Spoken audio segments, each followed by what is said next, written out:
Yo, a diferencia de Juan, voy a leer para no irme por cualquier lado como neurótica.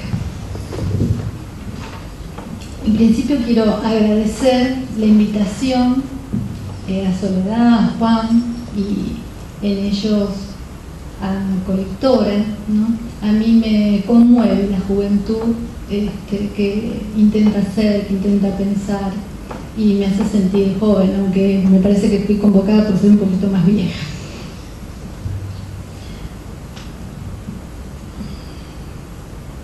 Convocada a dar un testimonio de un camino singular en el movimiento particular de una época, desde esta parcialidad de la realidad es que el tema El analista, su institución, me evoca los inicios de mi práctica profesional, una de esas innumerables ventanas que se encienden en la invitación.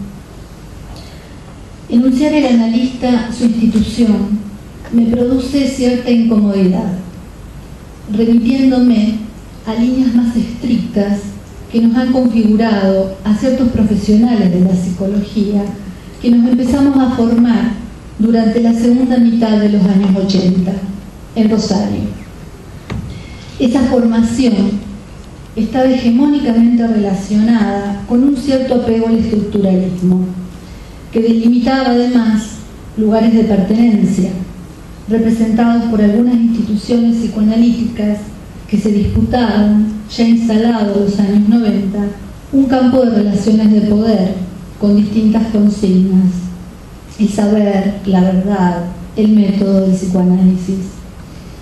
Fabricada impensadamente en esa hegemonía, al terminar la formación de grado en la facultad, mi búsqueda por ejercer una práctica como analista se inició en el Instituto de la Familia.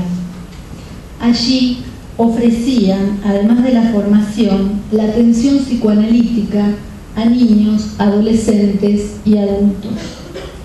Esa promesa de escuchar pacientes constituía una fuerte atracción para psicoanalistas nobles.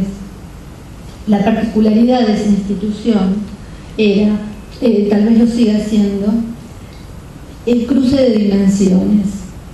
Todos sus miembros la sosteníamos con trabajo, ya sea en la administración de la institución, en la atención de pacientes, en la organización y coordinación de espacios de lectura y discusión sobre materiales clínicos, sobre textos, y en ese hacer discutir con otros, formarnos analistas.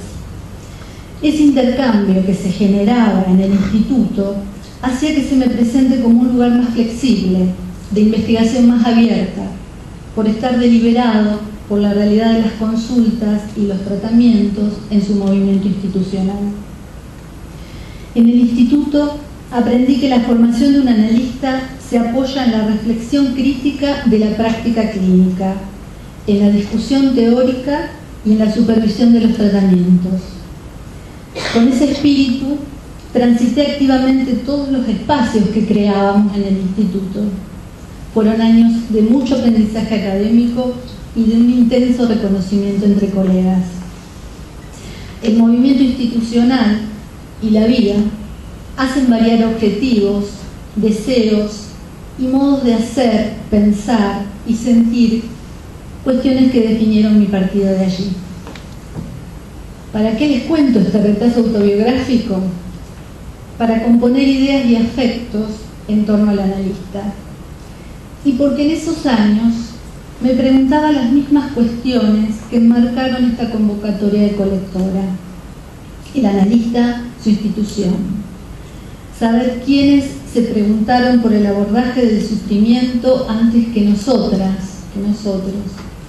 Quiénes se agruparon, para qué, de dónde venían, qué tiene que hacer un analista para hacerlo, qué representa un analista. Tal vez sean preguntas de quienes se inician en un camino ya marcado y valorado, y también preguntas de quienes quieren andar por otro camino diferente al instituido. En la invitación, las compañeras y compañeros de Colectora definen un nosotros. Dicen nosotros clínicos, críticos, intelectuales. lo dicen en masculino. Sería para revisar también, ¿no?, los efectos del patriarcado que invisibilizan a otras subjetividades bajo las leyes de la gramática. Ese nosotros masculino, cuestionados por algunas preguntas, preguntan por algo que los lleva a una búsqueda de representación. Estos enunciados y el aprendizaje que señalaba antes en ese retazo autobiográfico, creo que son expresiones de una imagen dominante de pensamiento acerca del pensar y sentir al analista que Colectora nos invita a revisar. Me parece que en ellas funciona una imagen de pensamiento que remite siempre a algo previo, trascendente, verdadero, un ideal que constriña a pensar de un determinado modo, según un estilo, de acuerdo a un régimen de producción, a un modelo único y trascendente. Instituirse como analista implicaría entonces alcanzar los emblemas que lo representen.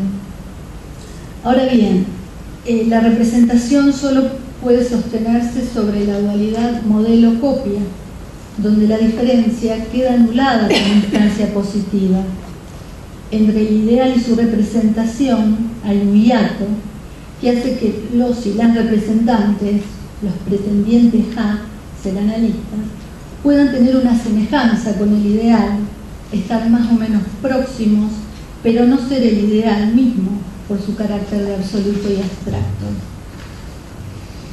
Funcionar desde esta lógica conduce nuestra acción a formarnos como copias cada vez más próximas al modelo, cada vez más óptimas, más semejantes, encuadradas en la duplicación de ese modelo. Ser buenas copias, ni malas copias ni simulacros que quedan desechados. Ese es un modo de ejercer la práctica, de sentirse, pensarse, instituirse analista. Funcionamiento que invita a incluirse en linajes, imágenes dominantes, formas, pertenencias, jerarquías, luchas de poder, de pensar que hay una verdad preexistente que funciona como fundamento primario. Este pensamiento a mí me ha obstaculizado el despliegue de la propia potencia, ya que obliga a ejercerse de acuerdo con las normas de un poder y un orden establecidos. Después de encontrarme con otras experiencias, yo trabajé muchos años en equipos técnicos en escuelas especiales. Fueron prácticas que me convocaron a explorar otras lecturas más relacionadas al trabajo en institución o institucionales, como las de Castoriadis, Deleuze, Spinoza, Guattari.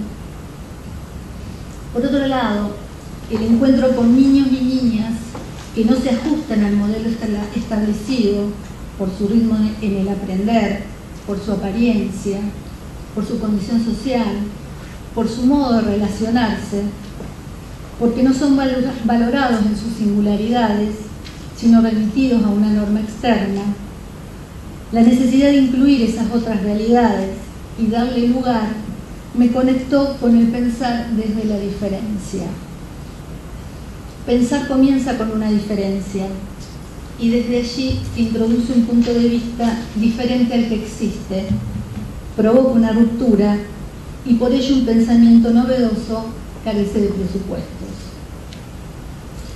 Algunas categorías de Deleuze y de Spinoza me han resultado herramientas potentes en esta preparación constante que implica el trabajo de analista y producir una ruptura con esa imagen dominante, ampliar la práctica como analista y pensarla sin una imagen preestablecida, sino como un campo de posibilidades.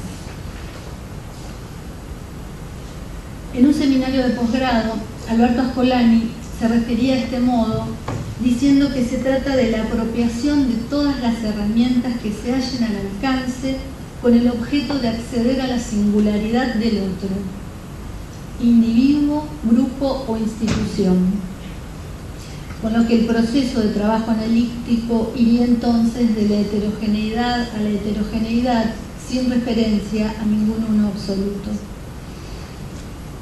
Decía él, llegamos de nuevo a la necesidad de pensar la clínica, no ya desde la remanida y caduca referencia a Clinos, Gama, con la historia y la dominancia médica, sino clínica referida a la cura como cuidado del otro, la otra.